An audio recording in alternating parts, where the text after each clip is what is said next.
भावा कसं काय झालं नियोजन एक नंबर भावा पण पुढे बघ अरे कोणी येऊन द्या आडवा रस्त्यात तुडवा अरे पुढे बघ गाडी चालू अक्कल आहे का नाही कोणाला माडून आडवे घातली गाडी उत्तर खाली उतर बघा उतर जायला आम्हाला आडवी गाडी घालतोय हा उतर खाली खाली. खाली उतर आम्हाला आडवी गाडी घालतोय कसं काय बरं हाणू नका लाकानू गाडी आडीला आम्हाला घालतो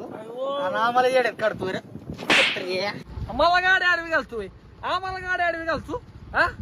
मारला वाडगुळा हो चुकी माझी नाही तुम्हाला दाखवतो मागं चला आला का आम्हाला आडवी गाडी घालून आमचं चुकी म्हणतोय अरे तुम्ही मागणे येऊन टाकलाय लाकानून मलाच मारताय वय आला का आडवी गाडी मारून चुकी आमची म्हणतोय काय चुकी जाऊ काय चुकी काय चुकी तिथे इंडिकेटर ठीक आहे काय हा काय हा अरे हे काय म्हणजे ते इंडिकेटर आहे पण चालू आहे ना म्हणजे ते इंडिकेटर चालू होतं काय आता का मारलं अरे मग हात कोण काढायचं